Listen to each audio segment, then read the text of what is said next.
Arlo podcast, brought to you by All American Ford in Aniana, Alabama. Stop by and see John Makovica and his team today. All right, everybody, welcome back. I have on Zoom today. I like to push out Zoom because Zoom's a great product. Miha, the fail coach. Miha, I haven't had a chance to really talk to you, but I've been looking at a little bit of your stuff, and from what I understand, you had great success in your early 20s, and things happened, and things kind of fell off, and you had to kind of take a couple of steps back and maybe reinvent yourself or take a good hard look at yourself and come to honest terms and rebuild your brand. Is that correct? Yes, absolutely. Hi, Chris. It's a pleasure first to be here as a guest on your podcast. But yeah, a few successes, then a few major failures, then rebuilding myself back up, which took quite some time, and then another very big success with my last startup.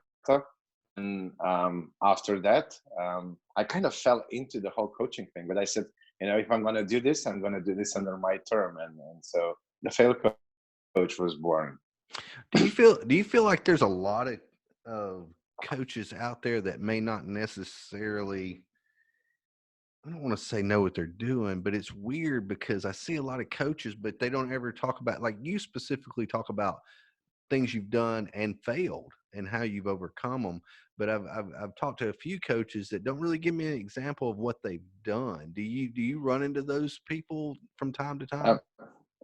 Yeah, very often. I mean, like nowadays, anybody can become a coach. And I'm not saying anything like, we as human beings, we have different preferences. Like when I'm choosing coaches and mentors for myself, I want to choose somebody who's been coaches, who's done things, who can share things from experience. Now, I'm not saying that it's bad that some people just know the theory. Maybe for some people, they are what they're looking for. It's just not my way of doing things. And, probably, from what I hear from my clients, the difference, I guess, is that I was primarily an entrepreneur. I was primarily one of them. So coaching kind of came after all of that, after 20 years of hardcore entrepreneurial experience. And I was in some very rough industries like energy industry, real estate industry as an investor in a huge real estate project. I've done, big deal making. I've done 3-4 billion in sales. Wow. in my past entrepreneurial experience, even negotiating contracts that were several hundred millions and so on. So I think I'm coming from a different position. I'm not saying that I'm the only one coming from this position, but most of what I see is in a way, I see a lot of very good coaches when it comes to a more high-end client, 7, 8, 9 figures, executives, corporations, and so on. You'll find a lot of very good, amazing coaches. What I specialize in are more early stage entrepreneurs and new entrepreneurs. And I started with the one-on-one coaching, with the high level clients. But then I saw that every single time we have to go back to basics. We have to go back to foundations. And I never enjoy being the aspirin guy. You come to me and say, oh, my head hurts and here's an aspirin, go home. I always try to get to the root cause. And in this case, the root cause was, well, nobody helps these entrepreneurs lay down the right foundations from the start. And that's why they need me later on. So if I go back to the basics, if I go back to the beginning, I can help people so that they will not need me later on, or they will need me for a little bit of different, more specific things, like maybe, just laying down scaling strategy, or maybe helping them with an exit scenario or something like that. But will not have to go all the way back to basics, because the bigger the company that you're with, the harder it is to lay down all the foundations. You have, 30, 50, 100 employees. They were used to working in a certain way for years, and now you're coming in with this whole change in mentality, in culture, in processes, this and that. But I mean, the reality is they got stuck, or they started declining because something's not working. So we need to go and fix that. And when you fix that, you have to change a whole lot with a big company. So it's so much easier when you do that from the start. Yeah, from my day-to-day stuff, it's funny that you mentioned that. Is I run into that stuff. Well, we've always done it this way. We've always, people get stuck in that mindset. Or this person's told me, they did it this way back in the 70s. Well, it's not the 70s anymore. Things change. I give that kind of a weird example, Yeah. but you know what I'm saying? But it's like, you know, Yeah, yeah, yeah. yeah, I mean, they used to frame houses with a hammer and nail. Now they use a nail gun, so there's different ways of doing things, Yeah, even though you end up yeah. with a similar product. And I find that it And is, the world and the world is moving in a much, much faster pace. When I look back, when I started in the 1990, what was it, 6 or 7, something like that. Back then you could easily make a 5-year plan and stick to it. Now you can't do that anymore. And there's still so many of old school coaches and mentors who still want to get you to do a 5-10 year plan. But nowadays, I mean, Mark Zuckerberg can wake up tomorrow morning and say, hey, I'm going to change the whole algorithm, and bam, half of companies out there can go bankrupt because of that change. So much has changed. The type of leadership is super different than it was 30 years ago. People had less options. You were kind of bound to the location where you were. Nowadays, with mobile phone and a laptop, you can work from anywhere, and you can make a very solid amount of money. And so employees have options. The old style of leadership doesn't work anymore, or is working less and less, because people are more and more enlightened that they have options. Mm. What do you find So that yeah, a lot is changing. what do you find that most people are interested in and doing when you talk to entrepreneurs? Is there some similarities on what they do, or is it all over the place? Is everybody going like one direction, or like, are they trying to sell goods, or are they just trying to create a widget, if you will? Or what Well, seems to be the most things that people are looking at? I think one of the things that is kind of quite general is that everybody's looking for some quick money and easy money. Sure. So that's one thing. So they migrate towards e-commerce, drop shipping, online services. I mean, you still have people who open a hair salon, or who open a brick and mortar shop, and who open a manufacturing company. But I would say that majority of new entrepreneurs, and especially a bit younger ones, so let's say below 40 or below 45, are looking at ways how to just simplify the whole thing, and with as little investment or no investment, make something. And then of course, you migrate towards services, you migrate towards the online world, or drop shipping or something like that. So that's quite common. I mean, it isn't like, oh, everybody does that, but I would say that majority that I interact with are leaning toward this new types of businesses. I think it scares some people that are a little bit older too. Like me, I'm over 40, but you know, like my son, he's quick. You can show him something, he's on it, whatever. And I'm sitting over here trying to figure it out. And I feel like by the time I figure it out, and I'm pretty good, I'm pretty quick, I do all this, on my own. But it's like, Jesus, it's hard to keep up, especially with Yes. social medias and marketing. And I think marketing for me, as an example, we'll use for people that are listening, and I'll let you throw some things at me. Like for me, marketing is my biggest thorn, if you will. I'm always trying to figure out how to market my show, how to do this, how to do that.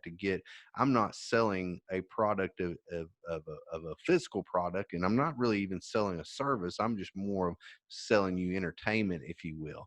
And so I'm always trying to figure out how can I capture people's attention. And I think it relates to if you're selling something or selling a service, is how do you catch people's attention? Because you can have something great, but if nobody knows about it, you know, they don't know about it. Yeah, but I mean, I have a few podcasters, honestly, in my online program who really just want to do the podcast and figure out about how to monetize it at some point later on, if Mm-hmm. at any point at all. But they really just want to do, and it's really same thing as building a business. The first thing you need to understand is what's your product market fit. Of course, it's a little bit simpler because you just have two things instead of three things. You don't have the business model attached to it because you're not selling anything. So it's really just audience and what do you bring to the table? What's your product? What problem are you solving, or what desire are you bringing to them, or what entertainment are you bringing to them? So if you want to position yourself as an entertainment, that's one thing. If you want to position yourself as an educational podcast, that's another thing. And then like, who's my target audience? The Mm-hmm. more the more you have clarity on that. And I'm not saying because everybody's saying niche down, niche down. It's just you can't speak in the same language to a 20-year-old and a 60-year-old. We have different vocabularies. Sure. People from corporations use different words than people from entrepreneurial background. Hamster wheel versus the rat race, and so on. So the more you understand your audience, at least in the beginning, to generate some momentum and some organic growth, the more clear your content will be. And I'm talking about who you choose to bring on the show, and plus how you content market it. And what I see, I don't know how often you publish your shows, but I see from guys that are learning in my community that kind of the sweet spot is one show per week, up to maybe two shows, but it's better to do just one show per week and then use the other 6 days to push it all over the social media. So it goes, so you're in it for 7 days, although it's just one show per week. And then as you're starting to generate momentum, then you can add another one and another one and so on. And maybe eventually you can have 7 shows a week or 5 shows a week or something, but you already have this big momentum, big audience, community surrounding you. But it's all about figuring out, who's your community and giving them something that's of value or entertainment to them. Right. I mean, I'll give you a business example. So last year I was working with one company that does accounting, and most accountants, they are not proactive. They react when you come to them. Like, oh, is there anything we can do about my taxes? And usually we entrepreneurs, we come at the end of the year.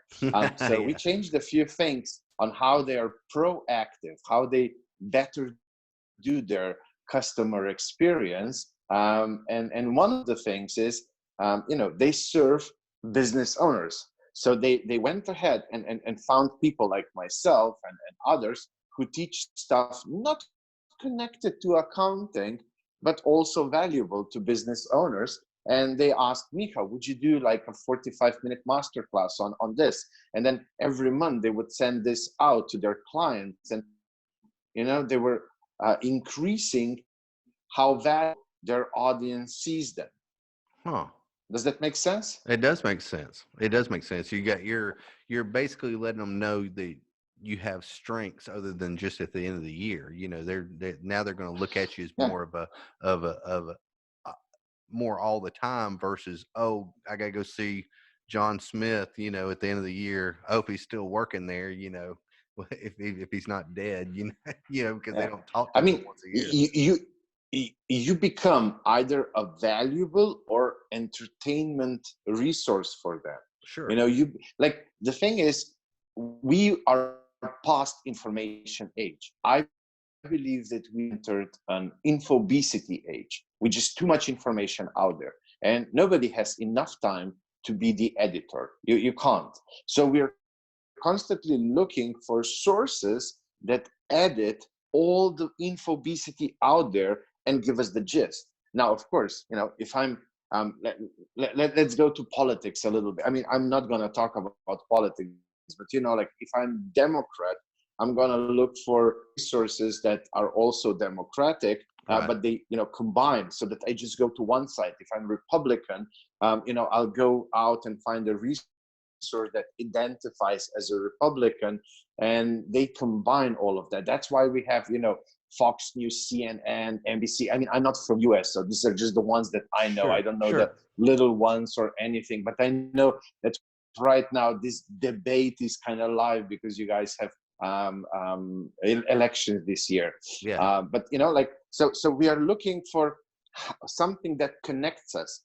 And so the target audience, I see a lot of marketers, they just focus on demographics, which is, you know, maybe that's not the key. Like, for example, my ideal target client, we connect on the why. We connect on why they want to use the money, what kind of impact they want to do. We connect on an emotional basis and so on. So it's really not so much, yes, a little bit about demographics, but it's more their life experience. So even if somebody's 20 something, but they went through a whole lot in their childhood and they've grown up very quickly, they might be my target audience. So it's not like, oh, no, I don't work with anybody who's 25. No, because that doesn't determine my target client.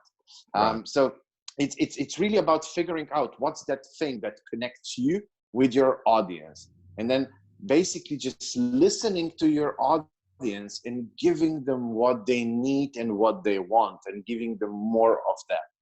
And if it's entertainment, cool. But then you need to have, you know, guests who are entertaining. I wouldn't say that fail coach falls into that category, because if we go into fail coaching, we'll dive into negative emotions, negative self-talk, how to bounce back, and you know, quite hard topics. So that Mhm. might not be entertaining. It might be inspirational. It might be educational, but Mhm. probably doesn't fall in the entertaining part. You know. Right. But So I'm just saying, like, this is the first, like, most companies fail. The number one reason is not validated product market fit, and the second one is cash flow. So if we look at you as a podcaster, like I said, for you, product market fit is just two things: understanding the audience and giving them what they want, and then of course, cash flow sustainability. You know, I mean, are you able to produce and edit and invest into the show on your own? Maybe you make, you know, good money and you say, well, you know what, a couple of $100, that's on me. I just love doing that, and that's not something that will break my bank. Perfect. You have the cash flow management. Now, do you have the product market fit? And it all starts there. That's kind of like when I'm talking about foundations in business. The first foundation is you, the entrepreneur. But then once we come to the business development plan, the first thing is product market fit. Until we have a validated product market fit, we have nothing. And it's pointless to go out there and create logos and business cards and websites and content and I don't know what, because we don't know who we are talking to and what we are offering that they actually see as valuable and are ready to pay at what we are asking. So, right. you know, kind of that's kind of like always going back to basics. Mhm. How do you without giving your stuff away is when you do your coaching, you just sit down and you figure out those kind of things with your clients as far as, you know, where they fit in and what they can do to attack that angle? I mean, I have no problems in sharing anything. So I'm not, you know, one of those, oh, I must not tell too much. We can't cover everything in the Sure. scope of one episode, but yeah, I do have lessons pre-recorded that guide them through this whole process. I have no ideas. I have too many ideas, which makes sense, what to start, and so on. But I've seen that my clients who opt in for what I call the fast start add-on, which is a few one-on-one sessions. It's much easier, and it's a combination of me asking them questions, because I need to get out of them what is something that they're passionate about, and then helping them with the brainstorm, because I worked with so many before. I've worked with over 3,500 so far. So, I bring the out of the box view to the table. So it's a combination of a little bit of asking the right questions and helping with the brainstorm. Because often they tell me, I don't know, like, I had one lady a few years ago. She says, I'm super passionate about playing games, video games. That's like, I could just do that all day long. And you know what? We figured out a way. It was just a little bit of pivoting. But then she was really good at one Game of Glory or something like that, which us old guys like to play on iPad. But you don't want to play at level 1 or 3 or 5, because then everybody kills you. And you don't want to invest, 8 hours every single day. We don't have that time. So she actually created mini courses and programs and one-on-one coaching, done for you scaling, to just teach you what you have to do to go to that end level where you can actually enjoy the game.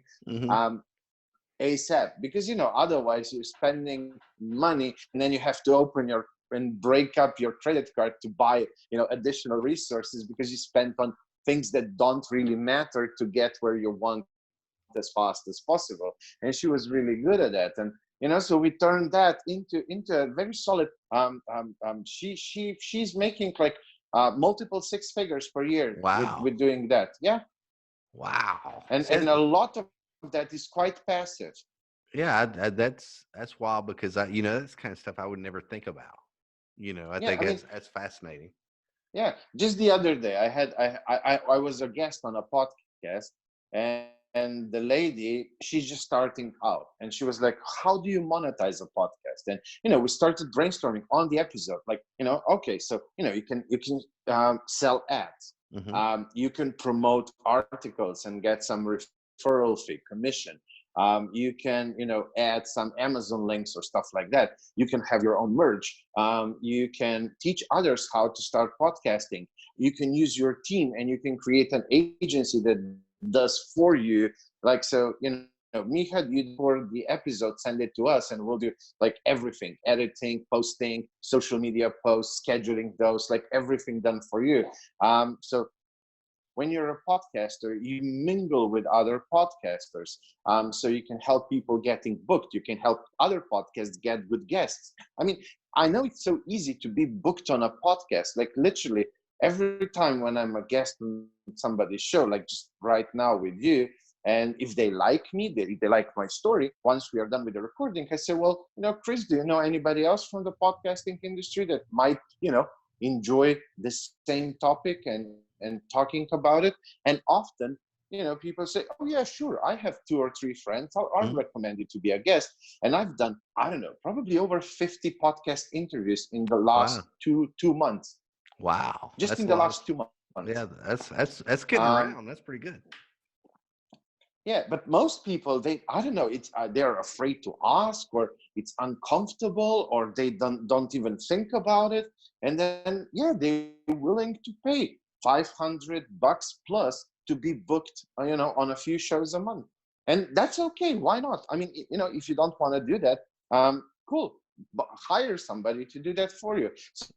So like, just here we have like what, 6, 7, 8 ways how to monetize a podcast. And we probably have a few more, we will be able to come up with maybe a few more ideas how to do that. Maybe you can, create a free ebook. All the techie stuff that I use for creating a podcast, anything from, your microphone, your headphones, your other equipment, software, you can get, affiliate codes everywhere.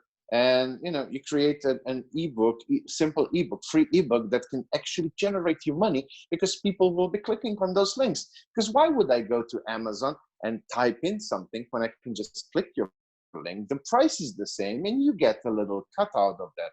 It's not like I'm losing something if I click the link. And who knows, maybe, I mean, I've had a guy I was working with, a big influencer on Instagram.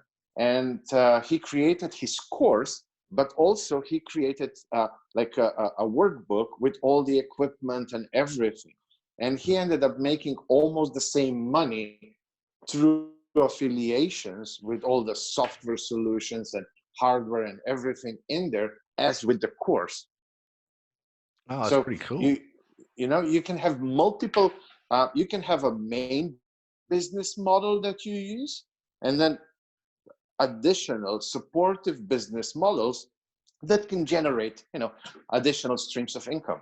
I don't know, another example, that was like a year and a half, 2 years ago. I created a free mini course on all the steps in business development, to put in my chatbot. And then I was a little bit bored and I stumbled upon Udemy and I said, you know what, fuck it. I'll just put it on here. I'll put the $20 price tag. I mean, it's not nothing. I mean, the $20 is the first one that you can choose. I said, it's not worth more than that, because it was really very, very entry level. And then Udemy, is always 90 off, 70 off, 80 off. And then also they take like half or 75% because they do the marketing out of what's left. So at the end, you end up with $1-2 per sale, something like that. But that freaking course, which I created anyway, and I just reused it on Udemy, was sold 3,000 times plus, Wow. 1,200, 300, something like that. And it still sells like 2 or 3 pieces every month. I mean, yes, it's like $2 or $3. It's, like But it's for half a something. beer. But it's really, it was really just an experiment for me, Right. if I would do a little bit of my own marketing, because then Udemy doesn't take a cut out of that, and so on, it could be probably be a passive way of some additional income. For me, it was just, like, let's do it for fun. I just want to see what happens. But And there's plenty of ways what was that what site you can called? do. What was that site called? Udemy? Udemy, yeah, udemy.com. Udemy. I think they're the biggest marketplace for Oh, courses. okay. I wasn't familiar. Udemy. I'm gonna have to Yeah, check that out. That's pretty wild. Udemy, Udemy. Udemy. Yeah, That's pretty wild.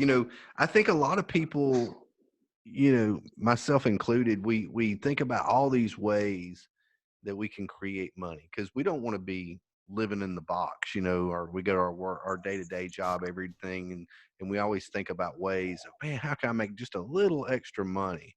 And there are some talented I people know. out there that could do things like that. Write a little book, write a little short story, write a Yeah, course. but sometimes we are so stuck in our own head that we don't see. I mean, that's why I have my own coaches. We all suck when it comes to our own businesses. Hmm. Why?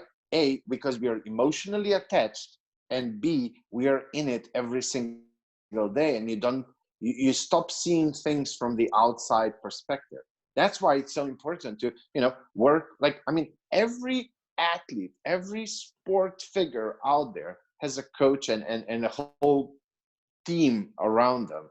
But then when it comes to building a business, everybody is just like, oh, I have to do that on my own. It's But it's impossible. I'm glad that you said that. I have a friend that he does acting and he's trying to write he's written a movie and he's wanting to get it done this year and things of that nature. And I feel like I constantly hound him the negativity out of him. Oh, I can't do that because of it's not the way. I'm like, wait a minute.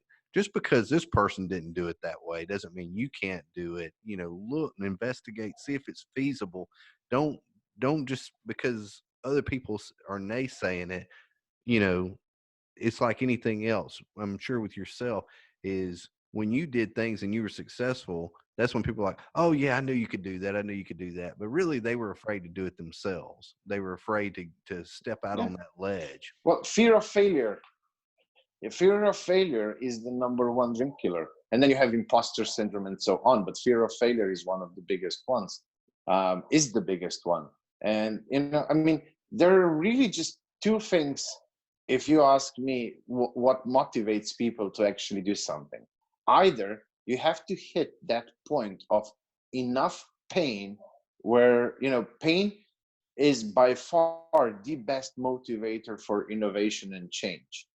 It's just that we have a very low threshold, most of us. We can really go into that comfort zone, as little as it is, until we hit that threshold where we say, you know what, that's it. Now I'm changing. I'm doing stuff, and then all it takes is a one decision. Now, another way is to have a very, very strong why. Uh, Often, I think it just has to be something beyond you. It has to be insanely big, and you have to trust and believe in it, and you have to be in love with it. But I think it's those two things. The worst place you can find yourself in is the comfort place. You're making enough. You can get month to month. Maybe sometimes it's a little bit tight, but not too tight. And when you look around, you see your friends, some of them are maybe a little bit worse, some are a little bit better, but you find yourself there in that middle ground. It's not, you don't have the pain and you don't have the motivation to actually change something. I think that's the worst place if you want to accomplish something in your life. And I don't know, maybe your friend, maybe he's in that place, maybe he's doing something that generates enough for him not to have that huge pain to actually go out and kill it with this, or he hasn't found yet that strong why that would just wake him up every morning. And it's something that's like bigger than you. Your why is driving you. Even if you want to resist, you can't, because that why is so freaking strong. Yeah. You But made I think it's one of those two things. You said a phrase, and I don't think I've ever heard it. What is imposter syndrome? When you start asking yourself, like, am I good enough? Like, oh, can I really teach somebody about that? But there are others who are better. I mean, if I look at myself, of course, there are coaches who coached on a larger scale. Of course, there are entrepreneurs who I only went to multiple nine figures. I mean, only. For many people, that's like way beyond what they ever want to do. But, there are people who went to 10, 11, 12. you know but that doesn't have to stop me. I still have a lot to give, especially to new entrepreneurs.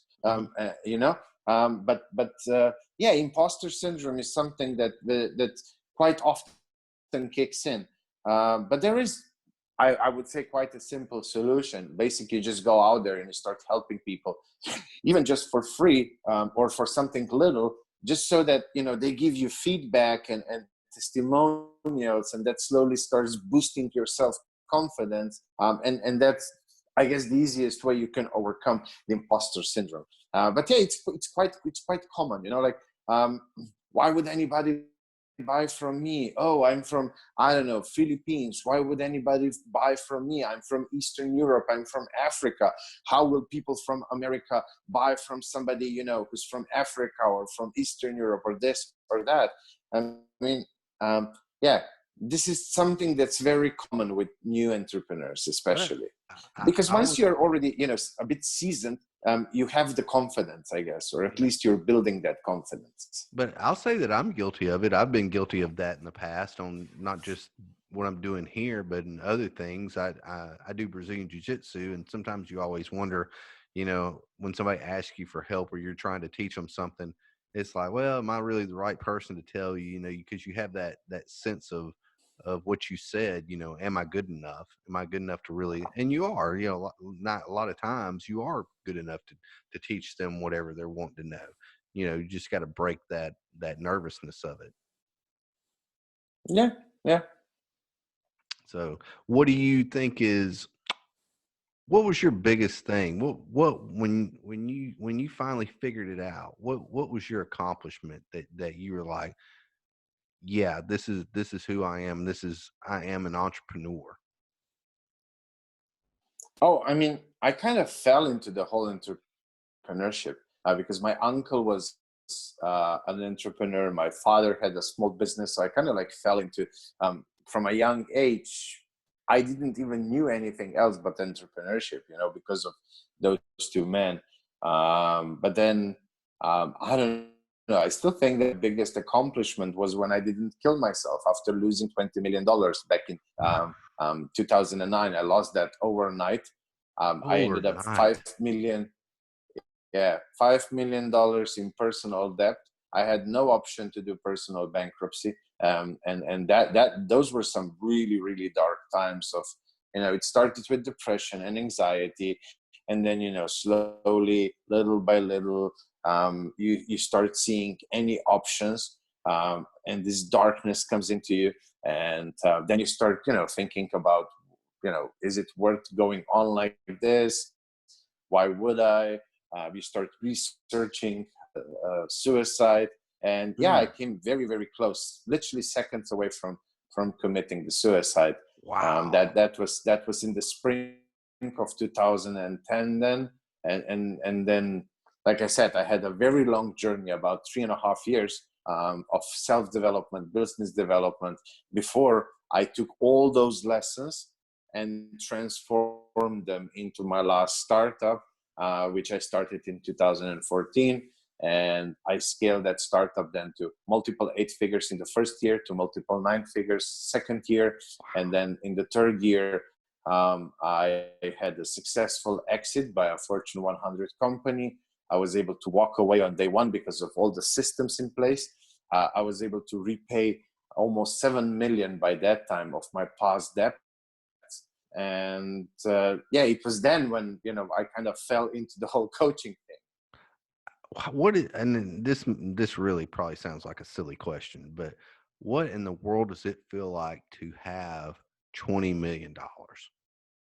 I mean, do you feel the um same? Do you feel like you could do anything you wanted? I mean, I can't wrap my brain around if somebody told me I was worth $20 million. That just seems, for me personally, so far fetched. It's like, it depends who you are as a person. If I remember who Miha was back then, I was all about the material stuff. Everything was just, on the outside. I was very empty, shallow, and my life was very empty and shallow on the inside. I was always just running for new things. I would buy a new BMW. Oh, I need a new Mercedes. Oh, I need a new this. I need a new that. I mean, there were some fun things along the journey, but most of it was just, everything on the outside. I mean, now I don't have close to those numbers, but I feel like a billionaire on the inside, with what I do to help people. I'm also very, very active in helping animals, rescuing animals, awesome. and yeah, and so on. So I do feel literally like a billionaire on the inside, even though I don't have that money, and I mean I don't have any need for that money. Hmm. Although things are changing a little bit, because a lot of podcasters were asking me, like, Miha, why do you do what you do? Like, what's your why? Like, you're well off. Why do you need to do this? And as I was interviewed many times in the past few months, I was, like, explaining the why over and over and over, and became so strong that we are actually now preparing certain things to start scaling, but not for myself, but because I want to start 2 non-profit organizations. We already did a little bit of restructuring. I'm no longer the owner of anything. The new trust has been formed and is the owner of the whole thing. Now trust will create 2 non-profit organizations, so that what we will do will basically fuel those 2 organizations. And one will be Failures Anonymous. The idea is to have like these small little groups like AA all around the world. We did a few test runs locally, and it was amazing. Like the breakthroughs and the aha moments and all of that. Like, it was so powerful. And then the second one, I don't have the name yet, but it will be centered around helping animals, shelters, mobile clinics, education, especially for young population, changing their mindset, how they view animals, and so on. So yeah, I'm again ready to scale, but until a few months ago, I was just doing it because I love helping people. On the Failures Anonymous, is it, when you say you've done a few test things, is that something that basically, is that like a self-help group in the sense of for people to battle depression like you had, or is it something to help them, coach them to get back on their feet, or is it a combination of all? It's a little bit of combination, because the thing is, when you go through all of that, the first step to healing process to even start is to let it out. Because when failure happens, usually it's accompanied with a lot of shame and so on, and you cover that inside of you. You don't talk about it, not even to your loved ones or anybody. So the first step for the healing process to start is to actually open up, to let it out. And then, of course, we don't want to stop just there. We want to, because, we need to understand why failure happened. And it's really very simple explanation.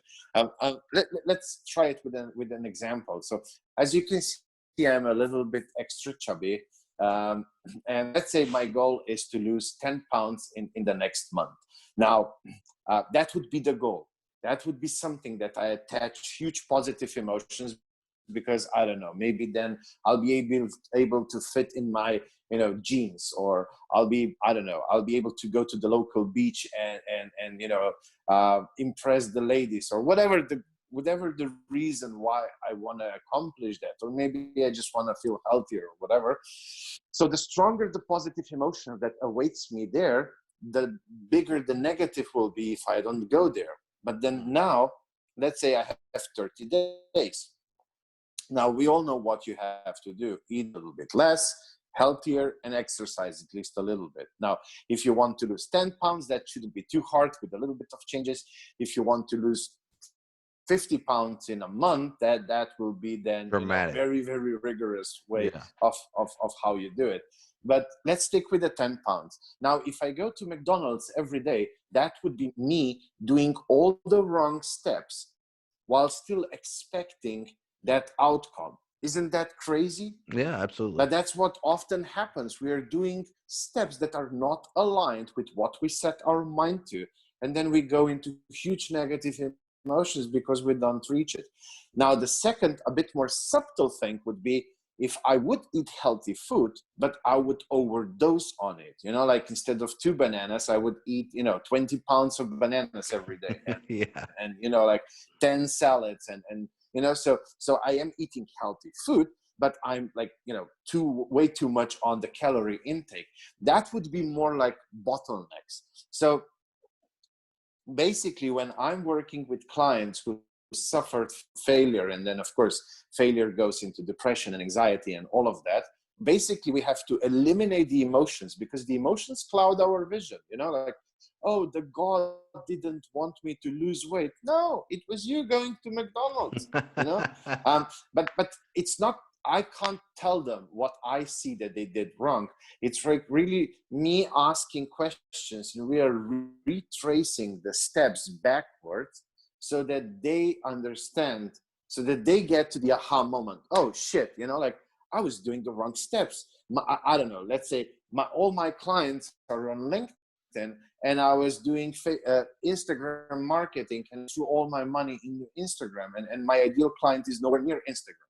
Right. And it's like, oh my God, because you need to come to the point of taking responsibility for the wrong steps or for the bottlenecks. That's the problem.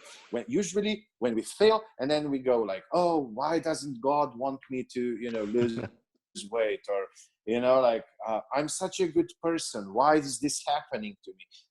I mean, those questions won't yield anything actionable for you to do. You need to put yourself in the driver's seat. What I can do, not what, if I'm waiting.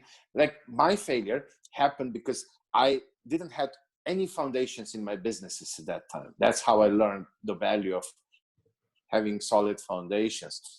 But I didn't know, or I didn't understand it in that way.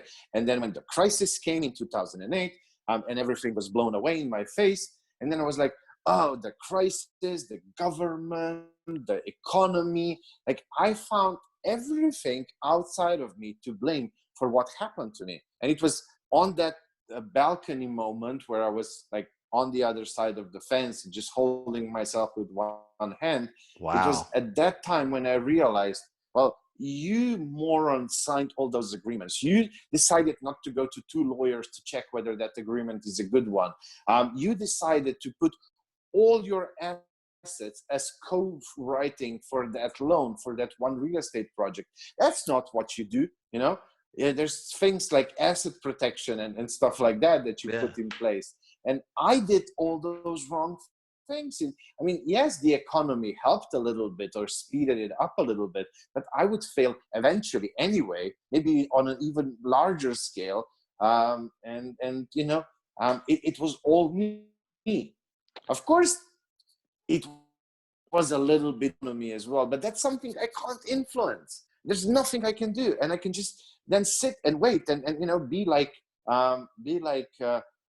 what's that animal that puts head in the sand? Ostrich. Ostrich, like I would be like an ostrich with my head in the sand and just waiting for somebody to come and pump me from behind. Like, you need to put yourself into the driver's seat. That's the key. But so there are like steps that you can do, that I do in my, when I'm coaching people like that, to those breakthroughs and to get to the point to take charge, because that was what got me out of the whole thing. But I was able to come to that myself. When you said, and I don't know how far you want to go into this, but you mentioned it twice now, that you were truly on the edge of suicide. And Yes, that is, I guess if you owe somebody $5+ million, I could see where that strain and stress is a powerful thing. And when you had your moment, do you think that, and this is good for people that are dealing with depression that might be listening, is do you feel like it's a mental thing that you can, obviously you did, get over, and even though some things are out of your control, sometimes you just got to let it go and just start anew, right? And just see where it happens, versus taking that leap as you were about to do. You just got to start again. Yeah, I mean, the thing for me was I was craving some silence, some peace. The thing was, the bank got most of the money. The thing was that in all my companies, they took all the money away from them, and we weren't able to pay paychecks to many people. We weren't able to pay any taxes in any of the businesses. We weren't able to pay suppliers. So instead of just owing a huge chunk of money to one bank, I actually owed a little here, little there, what felt like to half of the country. And Wow. every morning I would wake up to, I don't know how many calls from these people and companies. And in the beginning, those calls were still, nice. We're checking up, and then they turned into, well, we'll sue you, we'll go to the court.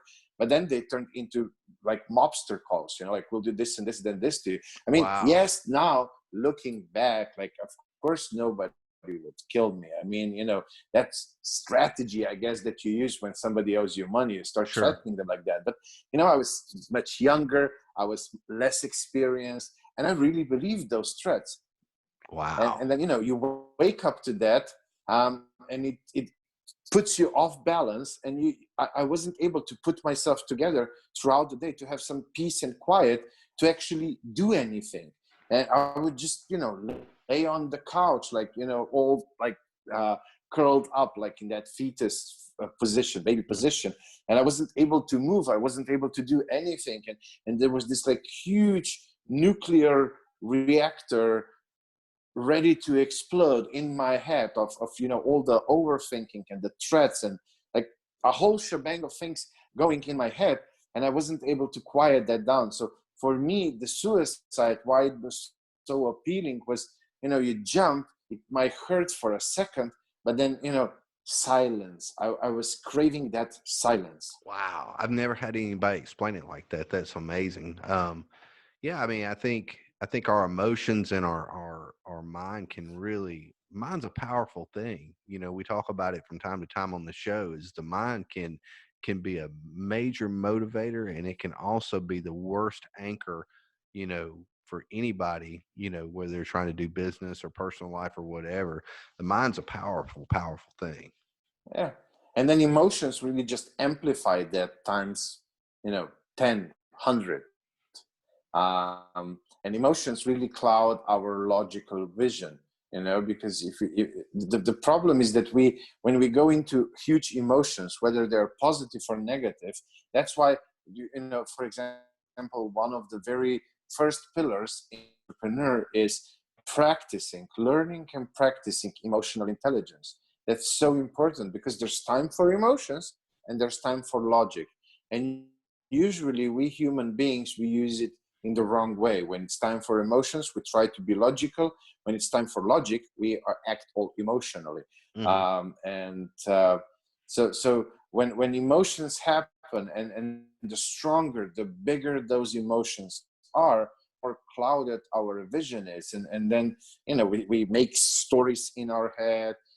We find guilt outside of you. We play victim mentality, and so on. And then, you add a bit of depression and anxiety and stress into the mix. And, like you have a super cocktail to just jump off the balcony. And I mean, the thing was, I was already holding, like, myself just with one hand. I was like inclined, like, or like, 45 degrees over the edge.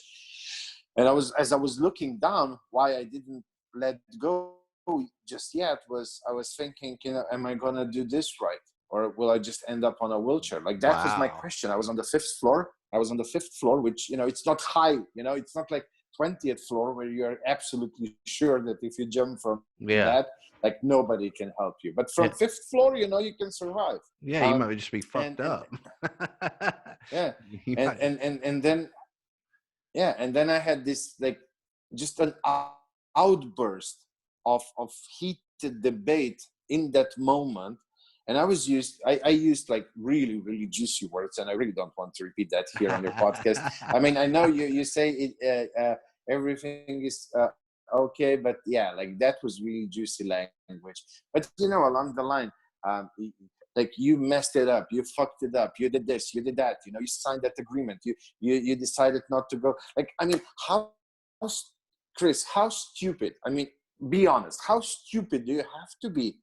You're signing an agreement for 50-60 million dollar investment into real estate, like this Mhm. huge, um, um, and you don't go to a lawyer to check what the other party prepared. Like, how freaking stupid you have to be? But that's what I did. I think as You know, humans, I I think went as humans, we make those mistakes because, especially, you were a successful guy. You know what I'm saying? And goes back to the emotion versus logic. Your emotion was like, "Oh, I got this. overconfident. Yeah, overcome. I've done this. I got this. I'm the man. I'm 20 something years old. I got X millions of dollars, $20 million. I can do this thing. I'm the next Yeah, guy." So I could see yeah. that. That was exactly my monologue. Like you nailed it. Like, that was my monologue. When, I got that agreement, and I was like, of course I can read through that. I mean, I can figure out. And there was one sentence in there that prevented me from then winning on the court of law and getting a part of my money back. One sentence. And if I would have a lawyer check it out, they probably would see that. And yeah, because it was really stupid, just a stupid thing. I mean, like, I don't regret any of that. Now, when I look back, I'm really grateful for that. I wouldn't be who I am today without that whole thing happening to me. And because when people come to me, when entrepreneurs come to me, I have yet to find an entrepreneur who will come and say, Miha, I'm failing in this and this and this and this. And I'll say, you know what? I've never failed at that. I mean, I literally failed in anything so far that anybody threw at me. I was able to connect with them and say, oh yeah, I did that, or it was even bigger. Yeah. But the thing is, I'm really grateful for that experience. I'm grateful for that lessons, because I wouldn't be today who I am. And I really love who I am and what I do. I love my life. And like I said, I feel truly like a billionaire. And I would never go back and change that, to not go through what I went through. Well, I think I mean, you just said it perfectly. It builds who you are. And if you're at the end of it, let's say at the end, but if you're at a point where you are absolutely happy with who you are, then all that crap was worth it, right? Yeah. So, I mean, I've done things that's changed my directions in life. It's like if I wouldn't have, there was a point in my life in my 20s where I got in trouble, and because I was an idiot. And I honestly believe I didn't get in trouble at that point, I might have been dead 5 years after that point. You know what I'm saying? So Yeah. sometimes life will drop you those roadblocks, becoming you may become the biggest asshole that anybody had ever seen if you'd have kept on being, raking in that money. Yeah. Yeah. They might have Yeah. hated Yeah. your guts for real. Yeah. No. I agree. Or maybe, because I wasn't laying any foundations. So eventually that would caught up with me. And maybe instead of, ending up 5 million in personal debt, I would end up 50 million or 500 million. And then who knows, maybe I wouldn't find that aha moment, Yeah. and I would jump. Yeah. So, um, I mean, we don't know what would be if something else would happen. It Sure. was like it was. But what I'm trying to say is that, now looking back, I'm really grateful for the whole experience. I understand why I needed that, because the way I was acting and so on, that had to change, because I was completely unaligned with who Miha really is. I'm not that stupid, kid obsessed with money and material stuff. I was just so influenced by, everything going on around me. And then, you're 20 something, you're flying, cloud number 9, all Yeah. the ladies are I was around you. about, I I was was about to the ask that. Them girls had yeah, to be tight. yeah, the Dan Blazerian type of Yeah. life, and of course you get, you're flying high, like, Yeah. so I don't regret it. But Miha from like, has nothing to do with who Miha is today.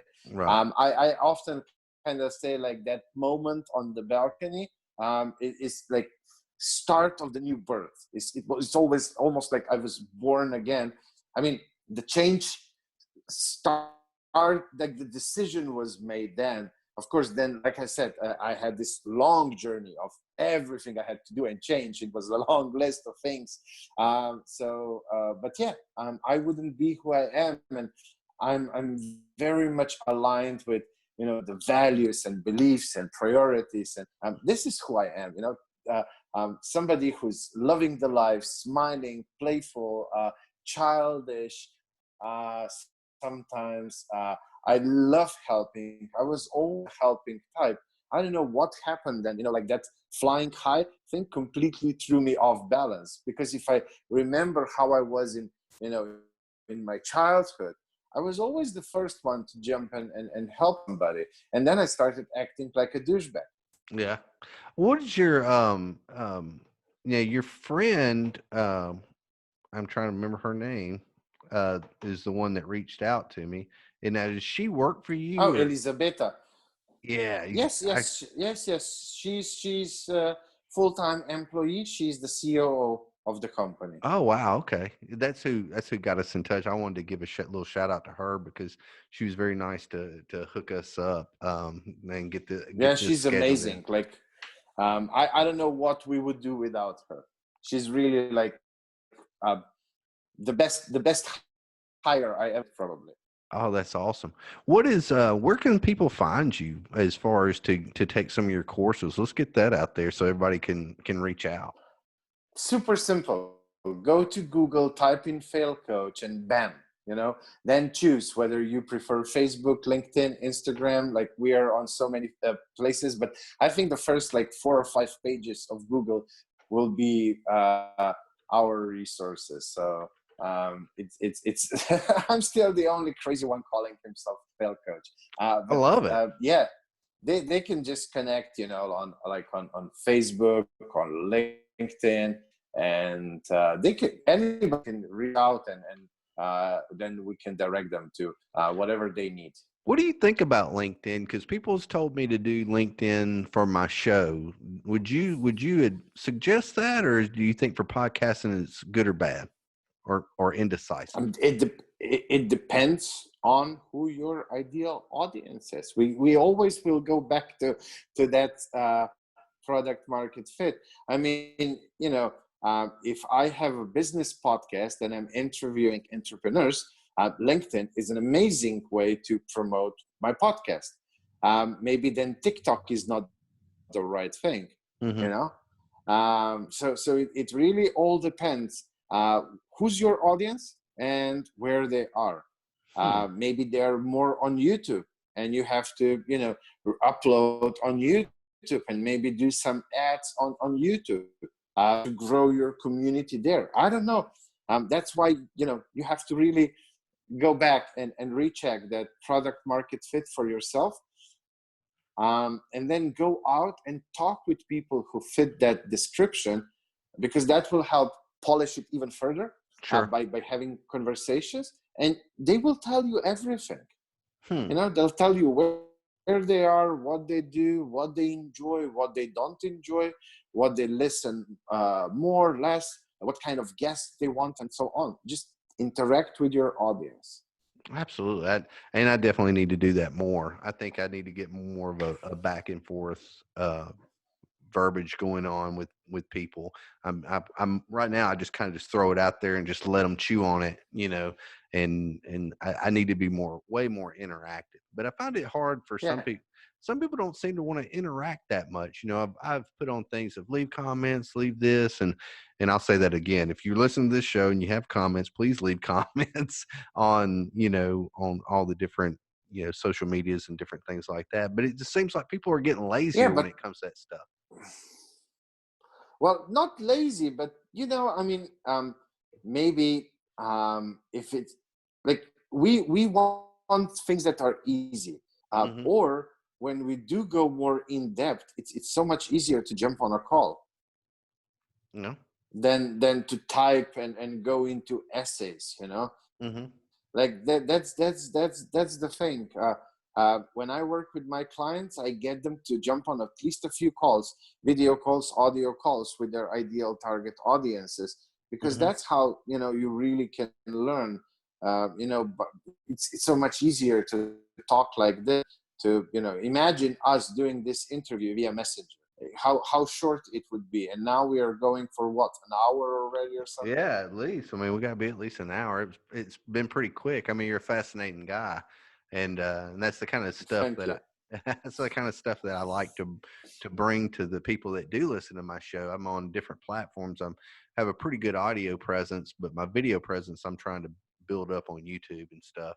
But and that's one of the reasons why I wanted you on is because I like to talk to people that's helping people build things up. And I'm always trying to figure out, I always wonder, and you had mentioned it earlier in the thing, is sometimes I have my blinders on, if that makes sense. I'm so focused on one thing, and I know somebody can walk up and go, why don't you do that? And I'm like, oh my God, why didn't I do that? And then finding people to... Yeah, but Chris, there are quite a few Facebook groups for podcasters. Some people hold masterminds, where you hang out with other podcasters. I would definitely choose something that is paid for, because then the engagement and level of people is on a much higher level. Right. Makes sense. Even if it's just, I don't know, $50, $20 a month, you take it much more seriously than if it's just a free group. So just join something like that for starters, because then you'll be surrounded with other like-minded people trying to do the same, or there maybe are a few steps ahead of you, Mm-hmm. and they can share with you what worked for them, what didn't, and then you just have to recheck that with your target audience. Because if 10 podcasters tell you, well, you know what, TikTok really worked amazingly for me, but because it's, I don't know, their podcast is about something related to young people, of course TikTok worked, but that might not do the right thing for you. So, but when you'll be in a group, like-minded group like that, you'll find people who maybe do something similar topics. They're talking to the similar audience, and you can help each other. Yeah. Just don't try to do it by yourself. I mean, that's the craziest thing. It's so hard. Being an entrepreneur is already such a lonely position, such a lonely job. Don't make it even harder on yourself and try to do everything by yourself. You don't need, maybe I'm guessing you probably don't need like hire one-on-one coach or something like that for podcasting, but just maybe, I don't know, or maybe join like Pat Flynn or somebody who has a course that's not too expensive, but then you have a Facebook group for the paid members, just so that you can be in that group and talk with others and exchange ideas, and or make your own mastermind, connect with 5, 6, 7, 8 other podcasters, and you guys just meet once a month or twice a month on a Zoom call. Yeah, that's smart. That's smart. I like it. I definitely have to take that into consideration, do that stuff. I think I am in one podcast group. I'm actually looking to, I think I sent in a request to join another one. And that's my thing. As I was telling a couple other people, I spent my first year and a half, going back to what you were saying, laying the foundation, getting the gear correct, getting my background looking the way I want it to, and the whole presentation of it. And now, and working on how I sound and my interview skills, and now it's the time to market. Now I have a product, is the way I feel about it. And so this year is going to be just completely push to get the word out to people. Monetization, if it comes back for me, if I make money off of it, that's great. But I think my first level of success is just numbers. You know what I'm saying? It's just knowing that I'm putting stuff out that people want to listen to. Yeah, but like, the money will always follow if you just focus on building a community and giving them what they want, what they need. The money will always follow. That's like a quid pro quo. Absolutely. Well, man, I believe I've kept you here for over an hour, and I know your time is valuable and you got things to do, but I wanted to let everybody know again, get on Google, go to failcoach.com. No, not .com. Not Fail.coach. .coach. I'm sorry. See, so Yes. fail.coach. And see, I'm so used to Yes. the Yes. .com Just part.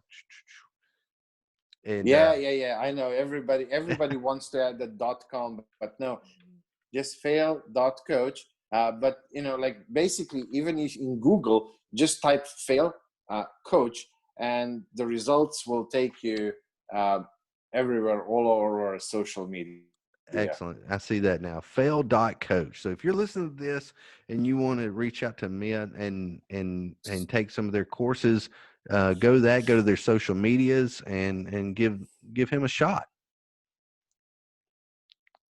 All right, Miha. I appreciate having you on. If you'll hang on with me just a second, I'll end this do my out music Yeah, in this recording, absolutely. and I speak to you. It was a huge pleasure. It was a huge pleasure being your guest.